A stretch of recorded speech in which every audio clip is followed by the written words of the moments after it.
All right, everyone. Welcome in to another live edition of the Patriots Beat Podcast here on the CLNS Media Network. A bit of a surprise show. We're planning on doing Tuesday. We're going to hit you with an early show on Tuesday, but We used to call these emergency episodes. yeah, it's a bit of an emergency, I guess. As Alex, you tweeted out, something came up, right? And Yep. Lamar said that he wants to play for the New England Patriots. And so we're going to get into all of it. But first, I want to talk about our friends at FanDuel, our new sponsors of the show, FanDuel.com/Boston. Go there and get $200 in bonus bets when you place your first $5 bet. That's FanDuel.com/Boston. They are our new presenting sponsors on the show, and I want to give them a shout out. And if you want to get in on the action, Massachusetts is here, so go to FanDuel.com/Boston for $200 in bonus bets. So again, look, Alex, some news today. Lamar Jackson, quarterback. According to Robert Kraft, at the owners' meetings, he hears from Meek Mill. It's a game of telephone here. It really is. But A little bit. it's relatively concrete news, I guess. Lamar Jackson told Meek Mill, who told Robert Kraft, that he wants to play quarterback for the New England Patriots. And so this was, like I said, at the owners' meetings out in Arizona. Coach Belichick spoke this morning. Robert Kraft spoke this afternoon. Belichick spoke a little bit on it. He was asked about Lamar Jackson, and he basically said he doesn't talk about anyone who's not on his team. That was sort of his theme. But Robert Kraft brings it up in passing that Meek Mill texted him and said he wants to play for New England. He left it up to Bill Belichick. So I know I have my thoughts on where this thing should go and where it could go, but I want to give it up to you first. So, okay, initial reaction, Mad Libs are awesome, right? This whole thing's a Mad Lib. Read that on the bottom of the screen. That's a Mad Lib. Yep. So I had a couple quick thoughts. Yep. First, let's start with this. Okay. So this wasn't like, maybe somebody has it recorded and it hasn't come out yet, but right now this is just off tweets. Yep. I would be very interested to hear in what way Robert Kraft said this. Was he joking around? Was he serious? Was it lighthearted? Like things like that. I'm not saying that people are lying that Robert said it. I definitely believe he said it. And I even believe that Meek Mill texted him. I'm just curious how he presented that information. Right. And then, because was he sort of just joking around? Like, oh, yeah, no, Meek Mill told me that, yeah, sure, Lamar wants to come here. And then that leads me to my other question, which is, so this can be interpreted one of two ways, really. Lamar Jackson wants to come play for the Patriots, as in he wants to be a Patriot. Like, this is where he wants to be. This is his number one stop. Or is it, yeah, if the Patriots give him what he wants contractually, then he would play here. Right? It could be one of two. Is it he's going to tell the Ravens, trade me to the Patriots. That's it. Just where I want to go. Is it going to be like Rodgers with the Jets? Or is it going to be, yeah, if they had the highest offer, I'd go there, and it's still a bidding war, but he hasn't like totally ruled out the Patriots, right? And we don't know. We don't know. There's no way to know. We'd have to go ask Lamar. We'd have to go ask Meek Mill. But those are my two initial reactions. You can't get Meek on the show? I'll try. I'll see what I can do. And then, so I guess the third question, which really sort of goes back to the first point, is how much does Robert really know? Does he just know this? Is there more? Because if you think a couple of steps ahead, let's say this, because not only did he say that Lamar wants to play here, the other big part of this was he said, according to, I think it was Karen Garrigan and Albert Breer were the two people that really put this out there, that's Bill's call. Right. Which makes it sound like, in terms from an ownership point of view, which is really the money, he's good with it. Right. If Bill comes to him and says, hey, I want Lamar and he wants this, high amount of dollars, that Robert's going to sign the check. So he's now put Bill in the corner, and he's also put Mac Jones in the corner. I know. Because he sits here and says, I'd prefer, I would take another quarterback. I shouldn't say prefer. He says, I would take another quarterback. And look, you hope Mac Jones understands, and everybody knows how big I am into Mac Jones. Right. And I think that it's going to become this, Mike, and I'll call this right now. And remember I said this. There's going to develop this really stupid narrative that it's Lamar Jack. Like, you're either sticking with Lamar Jack, you're either Team Lamar or Team Mac Jones. You can't be both. there is room to recognize Mac Jones is a young player who has room to grow and could be good and does not need to be shipped off. But at the same time, if you can get a former league MVP, why wouldn't you do that? Right. So you hope Mac Jones understands that. And by the way, we'll get into Bill's comments today. We're going right back to just pushing the kids' buttons as much as possible, right where we picked off last year. Right. But it doesn't have to be one or the other, but it now becomes this thing where if Lamar doesn't come here, Mac knows the owner was okay with replacing him.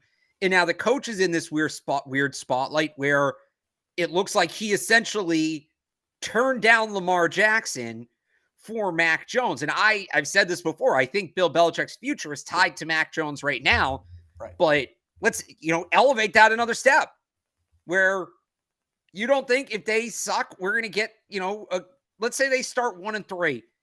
You don't think people are going to start saying, well, Robert made it sound like Bill could have had Lamar and he chose not to. And now they're 1-3, right? So Bill's in a tough spot. Mac's in a tough spot. Was Robert, maybe he was just joking and we're all taking it way too seriously. That's definitely possible. It's not like the internet to overreact to a stupid little comment, but it's interesting. It's all very interesting. It is interesting. And, like you said, I guess maybe we could be looking too much into it. And Tamara Brown from Patriots.com did sort of say that it was in passing and it wasn't a direct question. But the things they do in this organization, most of them are calculated, right? And so for Robert Kraft to bring this up unprompted, there's a reason he did that, right? He knows that someone's going to take this story and run with it. And so I find it fascinating that he even had the wherewithal and the reasoning behind it to bring it up. Secondly, look, I get, and you're a Mac Jones guy, I'm a Mac Jones guy. I think that Mac Jones can succeed in the NFL as a quarterback. I really do think that with the right pieces around him, he could win a Super Bowl. Bill Belichick's one of the best coaches of all time. You put the right pieces around him with a coach. He has the cerebral capability. And, people talk about his arm strength. That's just inaccurate. He has a solid arm, all that good stuff. He can run an offense, and I think he could be a Super Bowl winning quarterback eventually. Having said that, the Dolphins just picked up Tua's option. He's not the best quarterback in the division, but he's not bad. The Jets are likely to bring in Aaron Rodgers, and the Bills have Josh Allen. You're the fourth best team in the division right now, even after the improvements you made this offseason. However, you can immediately catapult yourself into the conversation if you bring in a Lamar Jackson, who literally said, according to Meek Mill, according to Robert Kraft, that he wants to play for you. So at the end of the day, and I get what you're saying about, was it he wants to play here? This is the only place I want to go. Send me there. Or is it, if they want to pay up, I'd love to play there. Those are two different things, but they're still the same thing in my eyes because if someone's either way, willing, he's attainable. But so I guess the difference is if you give Lamar an offer, is he going to take it and say, "Yep, where's my locker? What's my jersey number?" Or although I would think Juwan Bentley probably gives him 8 and they work out together. But does he sign and say, "Where's my locker?" Does he take that offer and go to a handful of other teams and say, "Can you top this?" Right. That's basically what the difference is. That's true. But if I'm the Patriots, I at least explore it. I feel like you absolutely have to explore it now that it's out there that he would at least listen. Or it could another way to put it. So he told this to Meek Mill. Did he say, "I want to play for the Patriots," or did he say, "I want to play for the Patriots, the Dolphins, the this team, that team, another team, the Rams, the this, the that, the Niners," right? Because those are two completely different things. Right. I look at how this team's set up now, and you just brought in a second tight end, albeit they're not really blockers. You still need to add that blocking tight end, but you have a double tight system. You have a Bill O'Brien who has worked with a mobile quarterback before. Well, I'll tell you this, Mike, on the tight ends, if they draft Lamar Jackson, somehow keep one top 100, or if they trade for Lamar Jackson, keep one top 100 pick, and that's Darnell Washington. Exactly. Right. Yeah. Can you imagine? That's your three. Remember when the Ravens would run the Mark Andrews, Hayden Hurst, and they had a third guy in there. I forget. I can't remember who it was, but yeah. Nick something. Oh anyway. No, it was the guy who also plays defense. Pat Ricard? Yeah, wasn't it Pat Ricard? He played a little bit of fullback. There was somebody else there. Yeah. But Nick Boyle. Nick Boyle was his name. There was a third tight end. But regardless, right?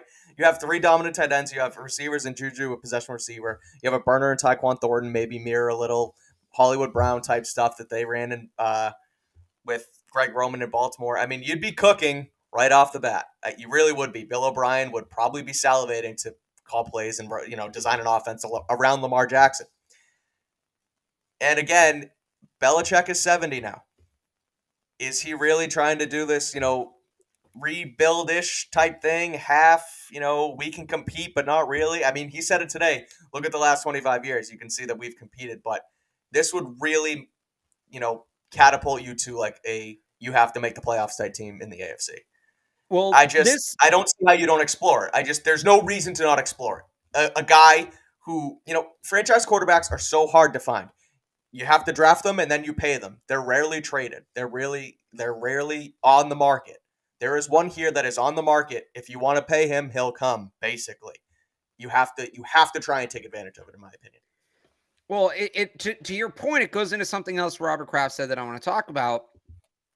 He was asked about how he feels about Bill, and it was kind of like an indirect question about Bill's job security, and he sort of talked around it, and he went on for a little bit. Like, he stretched that answer out, but in the answer, he said, it's very important we make the playoffs this year. Yeah. That, to me, was telling. Yeah. And maybe that was the first Bills heard of that. I doubt it, but doesn't it feel like now Bill's seat's getting a little hot? Yeah. And like I know for years it's been fire Bill has always kind of been the insane crowd. It's looking a little more that way. You're going on 4 years without a playoff win here. Look, I don't think they're going to straight up fire Bill Belichick. No, there might be some sort of changing of the guards type situation. Right. You look at, I mean, he lost control over his own assistants, at least to an extent this offseason, right? If you're Bill Belichick, you need to make the playoffs this year. You just do. Right. Lamar's going to get you there. Mm-hmm. And people will go, oh, he's only won one playoff game and he hasn't been good in the postseason. Those are very fair, valid concerns. But he is going to get you there. Right. And right now, that's kind of what the focus needs to be. They can't, I said it before in a different context, they can't afford to have another bridge year. They can't. This is a win now year. It is, for all intents and purposes, year 3 of a first-round quarterback on a rookie deal. That is supposed to be a win now year. And look, maybe it's not with him, right? Obviously, if they go out and I think there's ways they can do it with him, with Mac. Yeah. But you let a guy like Brady walk. Okay, well, you better have a replacement. And the timeline around the league dictates that from when they let Brady go, from when a team moved on to a quarterback to when they got the new quarterback, this is the year that you should really be contenders.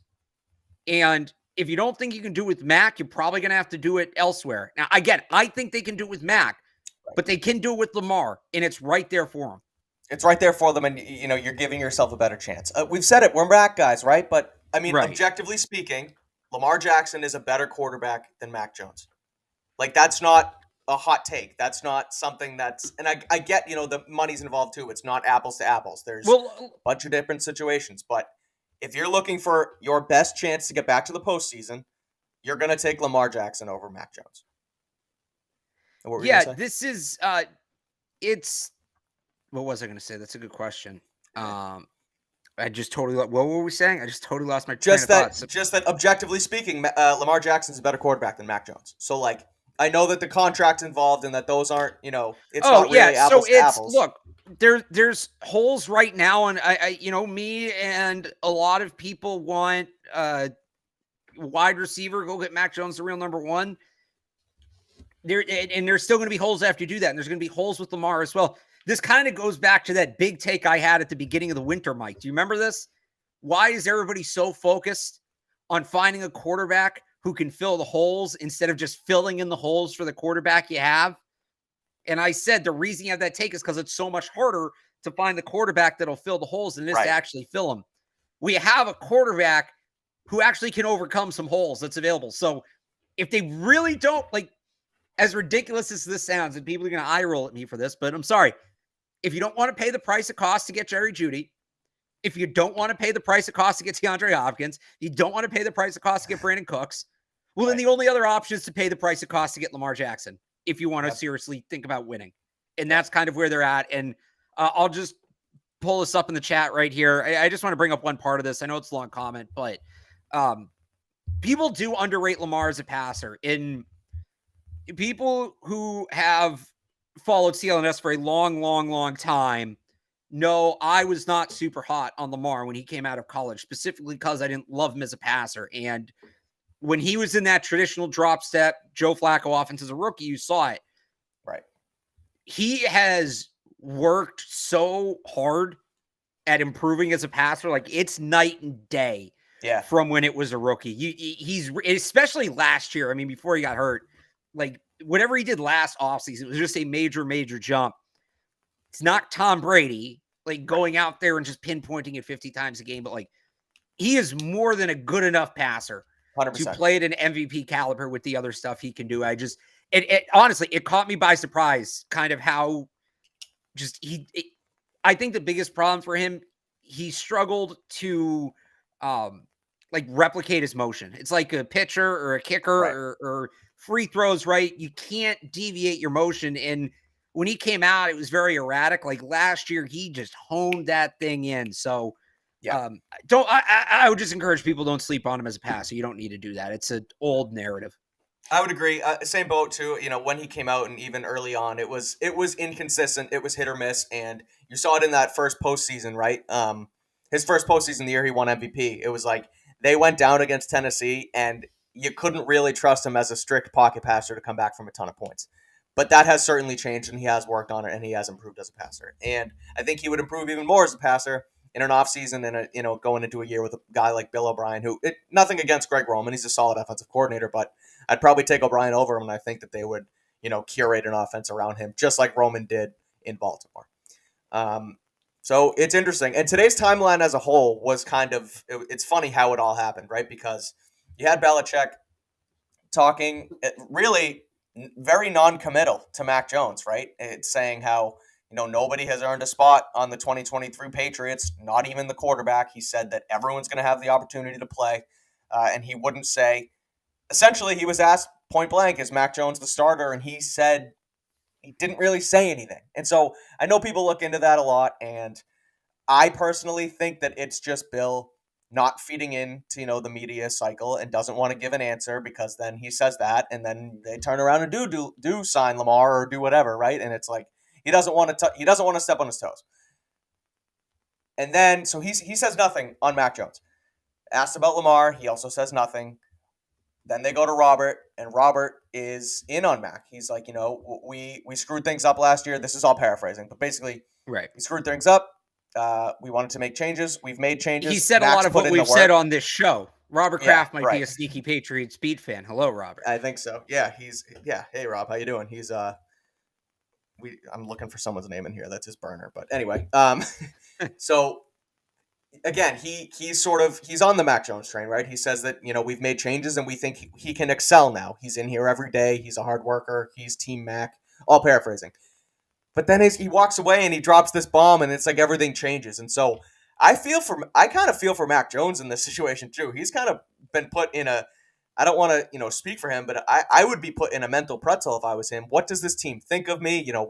Where do we go from here? Like, you look at him when we were just at Gillette last week for McCourty's thing, and he's there and he shows up and he is really the ultimate, I guess, Patriot. And then you come and you hear all this, crap talked about you. It's an interesting dynamic, and I wonder what he thinks about all this. But the whole roller coaster today was very interesting in general, the quarterback roller coaster. Yeah, I mean, just on Bill's comments, something I talked about last year. Remember, like, why do you have to push the kid? I get they want to test him, but don't you at some point want things to be going well? Why does it have to be, can this kid handle the worst case scenario? Why not? Right. Maybe shot in the dark here. Don't put him in the worst case scenario and then see how it goes. I was hoping maybe with Matt Patricia gone and Joe Judge reassigned, things would change. Apparently not. Apparently it's still like Mac Jones while he's down. Right. But the Lamar thing's separate from that. Because Right. again, I think Kraft kind of is in the boat that I was saying before, where you can believe in Mac Jones all you want and still acknowledge Lamar Jackson as a better option. Right. It's the stuff from Bill, just rolling his eyes at every time Mac is mentioned.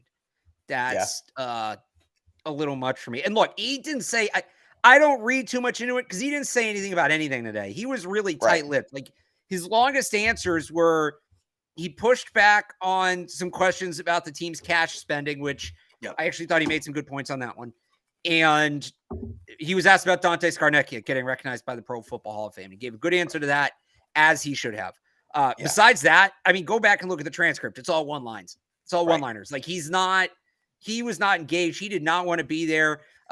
Our colleague here at CLNS, Greg Bedard, starts asking a question. Bill sees that timer's up. Did you notice it at the end? Yes, I did. Nothing against Greg. He just happened to be in the wrong spot at the wrong Hilarious. time, right? And Bill just says, all right, we're done here. Gets up and leaves mid-question about special teams, too, of all things. Greg was getting ready to ask him about special teams. But Greg was great today because Greg kept pushing him on the cap, right? And he was asking it was Greg questions. and Curran. Greg and Tom Curran, I feel like we're driving the bus on that one. But Tom said something like, we're having a great day today, and then Greg asked a question, and then Tom goes, and then Greg had to ruin it, and Bill starts. That did happen. I forgot about that. That did happen. The one thing that Belichick did, let's talk about Belichick's comments now. We touched on Lamar. We'll integrate it in, but the one thing that I sort of dug into with Bill was his answer on John Jones, because they asked him about Jones and him coming back, and again, he was very tight-lipped today. He doesn't want to talk. I'm surprised he didn't have the orange juice in hand, but asked about John Jones, said that was a big one. He's been a great player for us for a long time in a lot of different roles, and he also mentioned that it'll help with the loss of Devin McCourty. So Jones played corner all last year, but Bill goes out of his way to mention that he's going to help in different roles this season, and that, again, it will help fill the McCourty hole. Makes me think that they're going to use him as a chess piece on the defense. That's a reason they brought him back. Use him at corner, use him at safety, and they're going to sort of maybe try this amoeba-type situation in the defensive backfield with all guys who can play on all different positions. So that's the one thing that I kind of I thought was, I guess, the most interesting thing Bill said was just that he does a lot of different things for us. So I wonder on that, did he mean when he says he's going to fill in for Devin McCourty? I honestly interpreted that not positionally, but as a communicator. And we heard about Devin making all the calls back then. We know John Jones has done it, right? He's been there before. He's been there for a long time. All that, yep. Yeah, I interpreted that as communicator, not so much that Jonathan Jones is going to be back there playing free safety. But if he is, all right, so now Jalen Mills is playing free safety. Now Jonathan Jones is playing free safety. That need at corner is just becoming more and more exacerbated, right? Joey Porter, Devin Witherspoon. We didn't get to have that debate on the mock last week, unfortunately. Is it trade down Deonte Banks, Julius Brents, whatever like that? You're not losing corners, right? But you're losing corners if you're moving all these guys to safety. So, yeah, I interpret it. I still think John Jones is going to play corner. Mostly, they'll mix him in everywhere, but I interpreted that as more communication. But if he's going to be a safety and Jalen Mills is going to be a safety, well, now it's not just you're short at corner in terms of height. Like, you don't have the bodies. Right. So that's interesting. Yeah. We'll get back to Bill. We'll talk about some Jerry Jeudy news in a second as far as the Patriots go too, but I do want to quickly shout out our friends at FanDuel because Massachusetts, it's time to listen up. The wait is over. FanDuel, America's #1 sportsbook, is now live in the state of Massachusetts. New customers in Mass can get in on the action now with $200 in bonus bets guaranteed when you place your first $5 bet. All you have to do is sign up at FanDuel.com/Boston, and you can bet on all your favorite sports, from the money line, the point spread, player props, all that stuff. The best app in the game, so easy. They give you boosts, they give you super boosts. You can, local guys bet on Celtics, Bruins, whatever you want to do. It's super easy. The app makes a ton of sense. It'll bring you up to like Boston sports right away, which I find cool. You don't have to go into NBA and Celtics, all that. There's a Boston sports page right on the front. So again, super easy app. It's safe and super secure. So don't miss your chance to get $200 in bonus bets, win or lose. All you have to do is visit FanDuel.com/Boston and make every moment more on America's #1 sportsbook. 21 plus and present in Mass. First online real money wager only. $10 first deposit required. Bonus issued as non-withdrawable bonus bets that expire in 14 days. Restrictions apply. See terms at sportsbook.fanduel.com. Gambling problem, hope is here. Gambling helpline ma.org or call 800-327-5050 for 24/7 support. All right, let's get back into it because what other thoughts did you have about what Bill had to say today? I mean, he said a lot. I had 5 takeaways that I kind of did, and I wrote it up on clnsmedia.com so you can check it out. That's for the audience. I'm sure you either read it, but I'm not talking to you, Alex. I'm talking to the fans. Yeah, Go to CLNS.com. But so yeah, I mean, not non-committal on Mac. John Jones could be a chess piece. The other interesting one I want to get your thoughts on it was he was asked by Mike Reese about a message to the fans, right? And he says, we got a long way to go. It's still March. We play in September.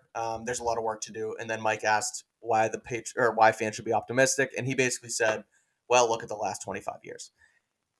A good answer, I suppose, because your resume speaks for itself. You've done all this, these great things for, this community, this franchise, this area.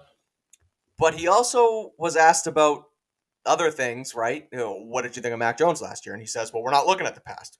We have to look ahead to 2023. Don't ask me about the past. There's no need to look in the past. Let's look forward. And then when he's asked about why we should be optimistic, well, let's look in the past and let's look at what we've done. So it's a little bit hypocritical, I suppose. It directly contradicts what he says about the other stuff. But what do you think of those comments? And Ben Watson, by the way, just replied to one of those tweets about the 25-year comment. Said, coach told us daily the past didn't matter. Wow. It was annoying. Ben Watson. I mean, he went scoreboard, right? He said scoreboard. And look, it's a weird question.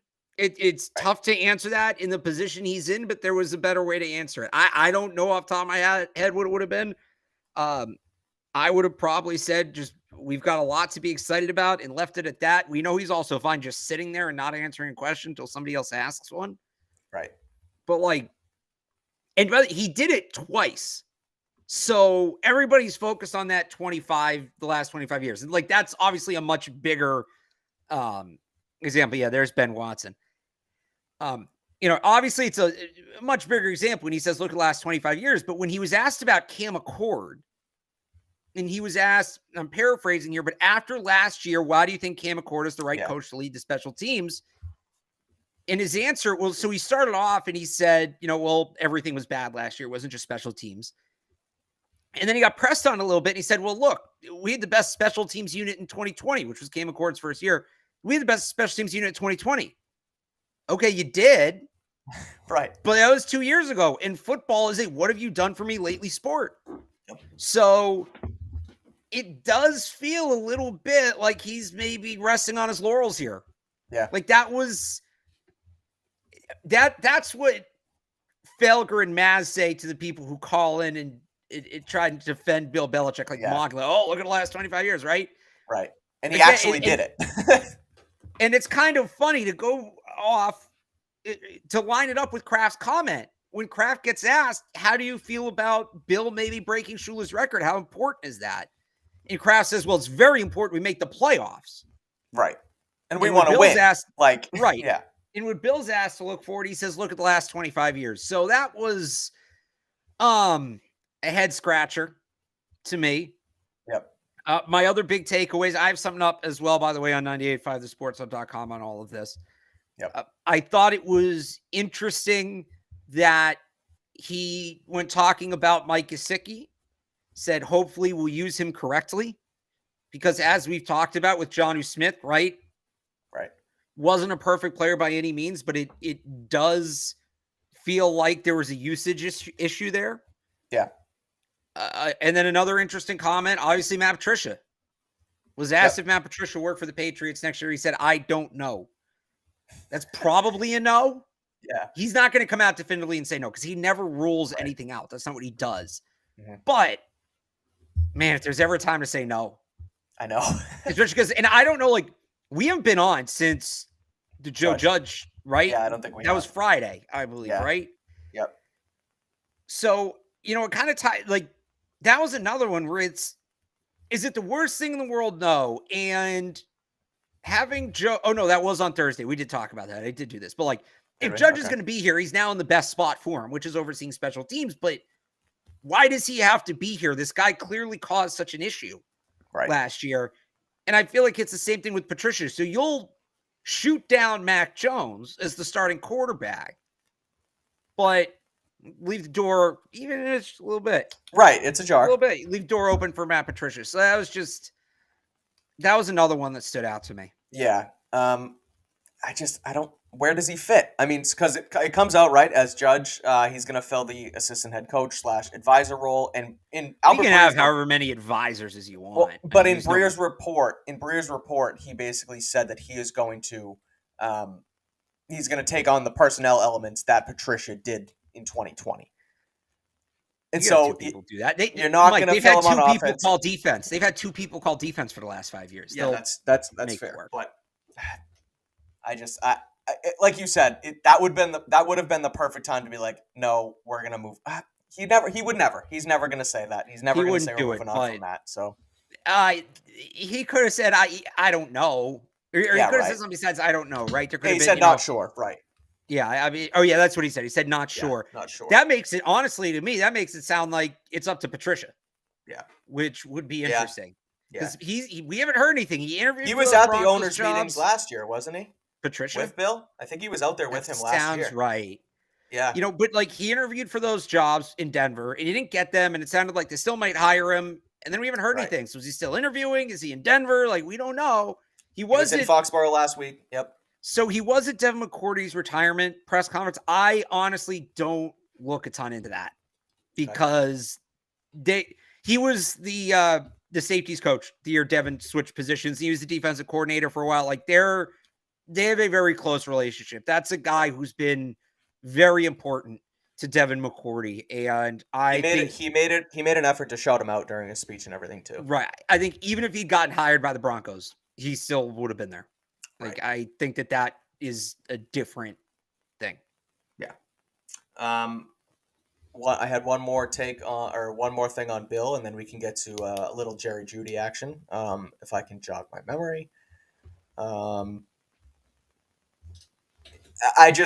other thing, I guess, and it sort of ties into Lamar, but he doesn't want to talk about anyone that as of right now is not supposed to be wearing blue, red, and white on Sundays in right. Jake Bailey, he's asked about him. He said Jake's comments are Jake's comments. He's asked about interest in Odell Beckham. He says, I'm not going to talk about anyone that's not on this team, period. He's asked about Lamar. He says the same thing. I'm not going to talk about anyone on any other team. He didn't even really talk about Jacoby. He kind of shut that one down. Yeah, right. Yeah, that's right. Ben Volen asked him, or no, I think it was Karn. Sorry, asked about somebody said like, "What do you lose in Jacoby Myers?" And he just kind of sat there until somebody else asked the question. Yeah, and it was like he asked about the switch too. He basically said another like what Karn asked at one point was, "Why did you feel it was right to switch out Jacoby Myers for Juju Smith-Schuster and basically trade him?" And all he said was, "That's not how it worked. Free agency is different. It wasn't a trade." Right. But yeah, he was really, he was tight-lipped about most things today, as we sort of expected him to be. So that's that. I guess we can round this out, Alex, with some Jerry Jeudy talk from yesterday, and then maybe take some questions if we have some time. So if you guys want us to get to questions, just drop them in the chat, and we'll talk about Jerry Jeudy first, and then get to some of those before we get out of here. So Sean Payton yesterday, comment comes out that Sean Payton said the Broncos are not trading Courtland Sutton or Jerry Jeudy. Mike Kliss from Denver comes out and says, basically the same thing, that, he had this last week and that it would probably take a first-round pick in order to actually pry one of them away. So there was a first report there Sunday morning that, and this is from Jeff Legwold of ESPN, quote, if the Broncos do not reduce their asking price for Jeudy, personnel executives believe it's more likely he now would be dealt closer to the draft. Right. And then after that, you had Sean Payton come out and say, we're not trading those two.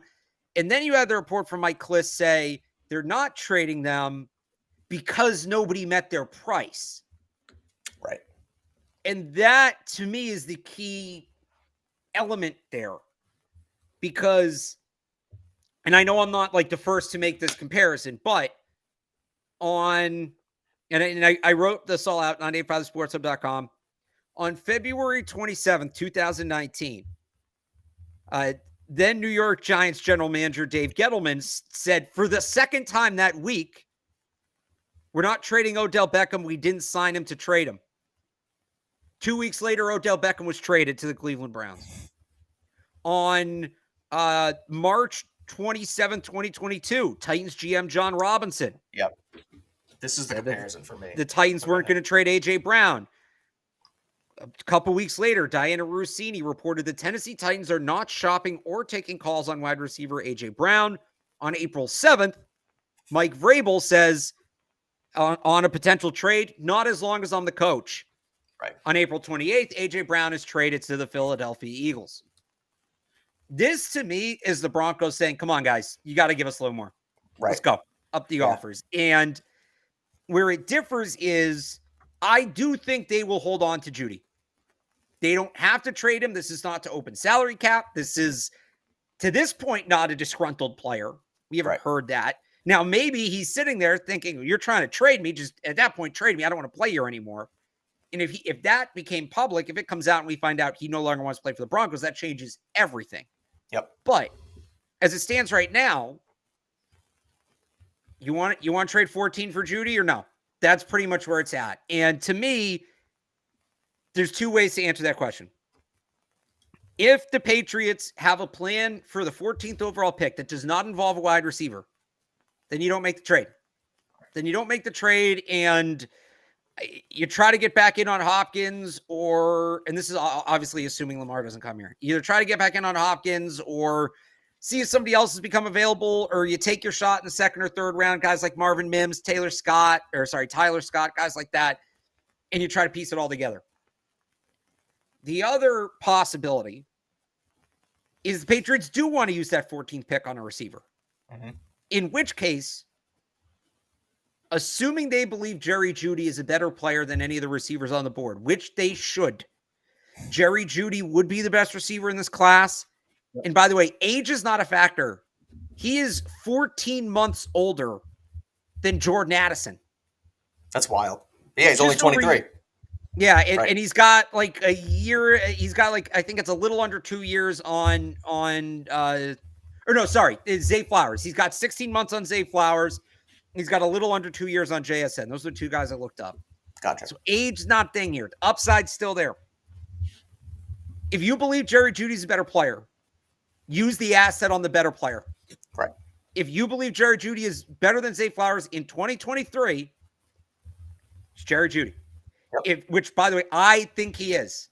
Mm-hmm. If you believe Jerry Jeudy is better than Jackson Smith and Jigba in 2023, then you trade the pick for Jerry Jeudy. And people are going to come back at me and say, well, no, because it's about the contract. You get 4 or 5 years of team control on a young player.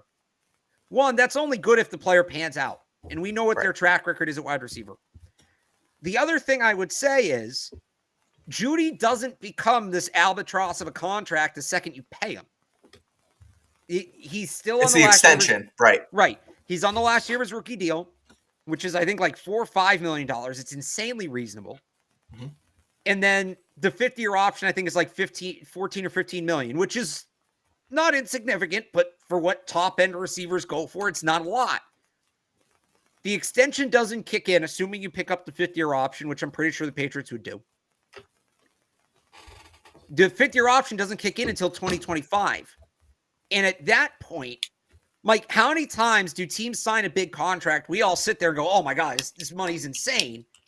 And then like 3 years later, it's a team-friendly deal because of inflation around the league, right? Yep. So you sign the contract now. Maybe he's like the, I don't know, pull a number out of my ass, 8th or 9th highest paid receiver in the league. Yep. By the time that extension kicks in, he's going to be like the 15th highest paid receiver in football. So the whole rookie contract thing, I don't care. Win now year. He's going to be affordable this year. That's the point I would make is, go ahead. Right. Yep. So just to close that out.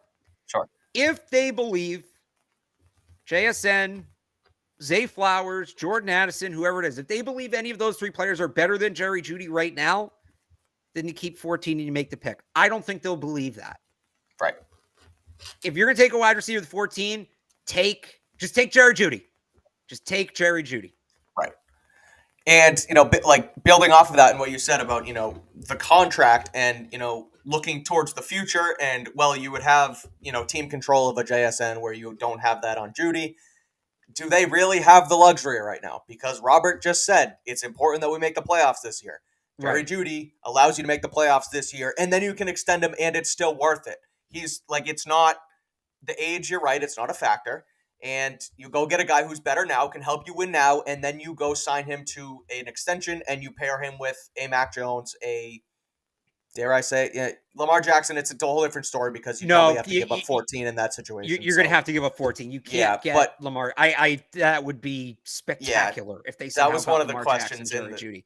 Yeah, that was a question in the chat, if you could get to both. Don't believe that would be possible. I don't know how they would do that. Unless, down the road, you could sign Jared Jeudy as a free agent. That would be how you do it. But yeah. But again, assuming that Mac's your guy in this situation, you go pair him with Jeudy this year. It allows you to win now, and it also makes sense for your future. You got to pay good players in the league. Like, I hate the narrative, well, the Patriots don't pay, and that's not how they do things. Like, you have to pay good players. It's a good thing to have to, pay a quarterback. It's a good thing to have to pay a wide receiver because they're quality players who will bring to you, bring quality play to your team. I guess that's the best way to put it, right? So yeah, I think Jeudy makes sense at 14 if that's the way they want to go. So I guess we'll see what happens, but that's the report there on Jeudy. Let's get to a few of your questions, then we got to kick it. We got to cut this one a little early, but I want to pull this up right away here. So somebody said, we are fools if we don't see the potential in JSN or Zay. Unreal. Those aren't developing wideouts like Harry or Thornton. Watch and see next year's results on both. I'm curious what this person bases this off of, because if it's purely on draft position, go, and I've done this before. You put him in last year's class. JSN's probably going about where N'Keal Harry went in the draft, and Zay's going about where Tyquan Thornton went. Right. You can't go off of, well, this guy's a projected top 15 receiver, so that means he's good. Can't do it this year because it's different. It's a different class. It's different players. The top receiver in this class is the 4th or 5th receiver off the board last year. 25 picks later. Very different conversation. Not saying that JSN or Zay aren't good, but how many 2nd and 3rd round receivers, 4th round receivers have we seen pan out the last couple of years because the wide receiver class have been so deep? Those years were so extraordinary. Like, this is a massive back to reality year for wide receivers. You need to kind of change your mind. You can't look at it in that same context like we have the last couple of years. Right. So this is an interesting one. Do we think Lamar will be traded before the draft or after? What do I think? I'm just going to guess and say before. It sounds like, he requested the trade. He made it publicly today. He wants to get a move on things, get in a new situation, what have you. Not that he holds all the cards, but I think it'll happen before the draft. Having said that, a team, like we've talked about it on the show, a team like the San Francisco 49ers, who don't have a first-round pick, or a team like the Miami Dolphins, who don't have a first-round pick this year, significantly benefit if this happens after the draft. Because depending on how Lamar wants to do it and whether he wants to sign his contract and then be traded on the franchise tag, or if he wants to sign long-term and then be traded, or then have the trade go through with the 2 first-round picks, Miami can then make the trade with next year's first-round pick. San Fran can make the trade with next year's first-round pick. So I think it'll happen before, but a team in Miami who, they did just pick up Tua's 5th-year option, but that doesn't really matter at the end of the day. You can get out of that, and you can, not that you can get out of it, but you can make it work if you can get a guy like Lamar Jackson in. So teams would benefit from it happening after, but I think it probably happens before. Yeah, I think it happens before. It makes more sense for the Ravens. It makes more sense for the team acquiring Lamar Jackson. It makes more sense for Lamar. Yeah. Report date's April 17th, Mike. Like, that's when, at least for the Patriots, around that for the rest of the league. That's before the draft. No, this thing's going to get done in the next couple of weeks here, wherever it is, whether it's New England or not. This thing's going to get done in the next couple of weeks. If it doesn't, now you start talking about, because now the value's lower, because just using the Patriots as an example, if you're the Ravens, you're trading Lamar to the Patriots, you're getting the 14th pick. If it happens after the draft, well, now you're getting a pick that you don't know that's probably lower. Right. In a because draft class. Yep. Right. In a draft class that you are much less familiar with. So now the asking price goes up. Now maybe it goes, all right, so to get, again, hypothetical, to get Lamar right now, this year's first, next year's first. Yeah. I think if you wait until after the draft, it becomes 3 first-round picks, right? Because there's so much more unsurety in what you're doing. So it's going to have me, like, if it goes till after the draft, now you're talking about, well, does he hold out? Does he sit out? Because teams are going to be less inclined to get a deal done. And yeah, it's got to be before the draft. Yeah. I guess let's stick to Lamar here, because that's sort of the topic of discussion today. And if we do get Lamar, how do we pair wide receivers and tight ends next year? Again, so the 2 tight ends you're working with right now in Henry and Gesicki are not here next year. So you're going to have to re-sign or repay there. You'll probably end up drafting. We talked about Darnell Washington, but I guess what do you think on this one? Yeah, that would be very interesting. Yeah. How do you go about that? Now, they would have cap space next year because the cap will increase, and I'm sure they'll do some maneuvering where Lamar would get, well, actually, no, he wouldn't have any salary to convert to signing bonus to convert to salary if it's fully guaranteed. Right. I think you probably find yourself in a spot like the Broncos are in right now. You look at guys who would be on expiring contracts. So that would be the class of 2021. So you start looking at guys like Ramondre Stevenson. Who else was in that class? You look at a guy like Christian Barmore, and you try to trade those guys for top 100 picks. Right. Because you're not going to sign them anyway. That would probably be what they would do. Yeah. I guess, well, wouldn't the Ravens want to trade Lamar to an NFC team? I mean, do they really? I guess they do have the luxury because they do control it at the end of the day. But at this point, so this is what sort of how I think about it, because teams have the ability right now to offer Lamar Jackson a contract, and they haven't really done that yet. So now all of a sudden he wants to be traded, and teams are going to come chomping at the bit. Like, that's what I don't really understand. I think he was going to get traded either way. Right. Honestly, I think what would have happened is if the Ravens found out he was going to sign an offer sheet, they would have matched and then traded. Yeah. So, or had him or traded him on because they can still trade him on the tender too. He just has to sign it. But as for like how much control do the Ravens have in this? Wouldn't they rather trade him to an NFC team? It goes back to something we talked about much earlier in the show, Mike. Does Lamar want to play for the Patriots, period? Or are the Patriots one of the team Lamar Jackson wants to play for, right? If he gives the Ravens a list of 5 teams, they're going to try to trade him to whatever NFC teams are on that list. Exactly. If the list is the Patriots, period, well, then yes, then they lose some leverage there. So, and again, I think I interpret it as the Patriots are one of the teams Lamar would want to play for. Right. If the Patriots get the same offer, if the Ravens get the same offer from the Patriots and like Seattle, they're going to trade him to Seattle because he's in the NFC and they don't have to deal with him. 100%. Yep. So it depends on exactly like who comes knocking here, but I would assume they would rather trade him to an NFC team. I think they will have some flexibility in that. It is tough to say how much though. You mentioned fully guaranteed contract. Do you believe he will get that fully guaranteed contract? There's been there's been back and forth with pseudo agents and him representing himself and all that. At the end of the day, I still think he's going to get a fully guaranteed deal. The length of it, the amount of salary on it, who knows? But I do think it'll end up being fully guaranteed. He's going to get, in my mind, a heavily guaranteed contract. Yeah. Whether it's like full 100%,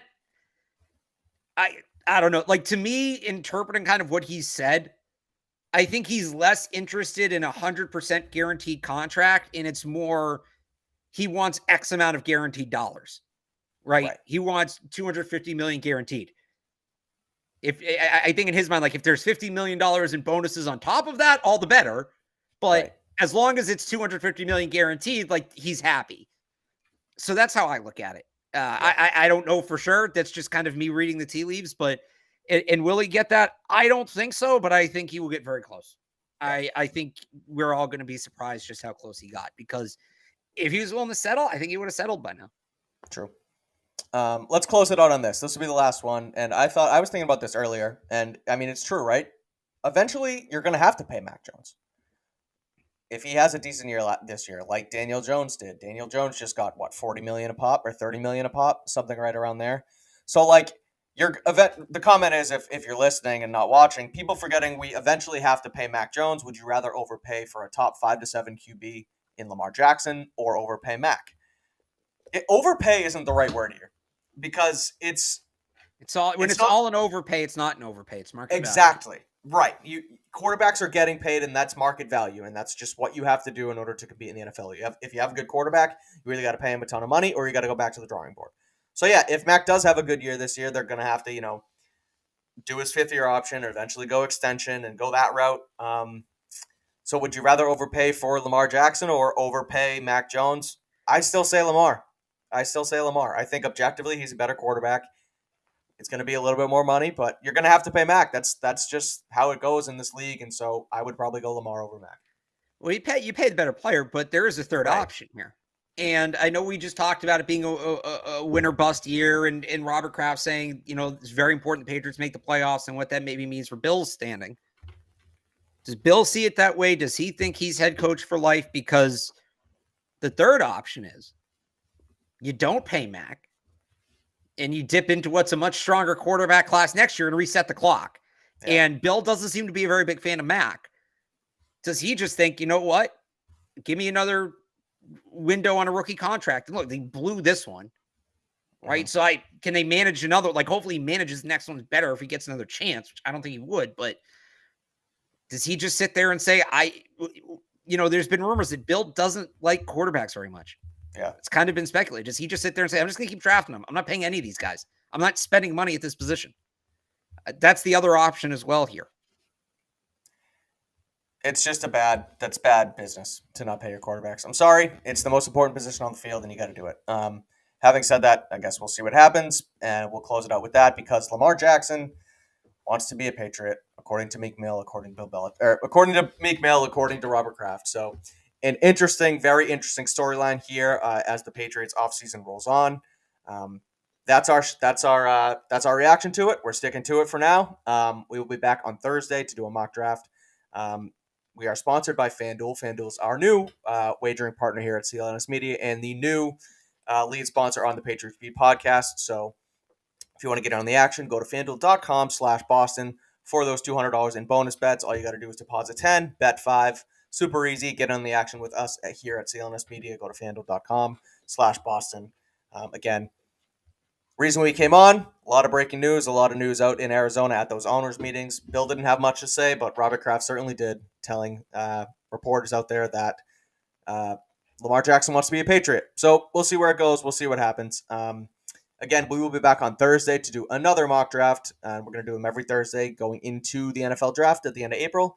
So make sure you subscribe to Patriots Press Pass on YouTube. Follow us on Twitter at RealAlexBarth and at Mike Kadlick. And read our stuff as this offseason rolls on. 98.5 The Sports Hub for Alex, CLNSmedia.com for myself. Again, turn on those notifications and join us on Thursday for our fourth mock draft of the offseason. And until then, thanks for watching.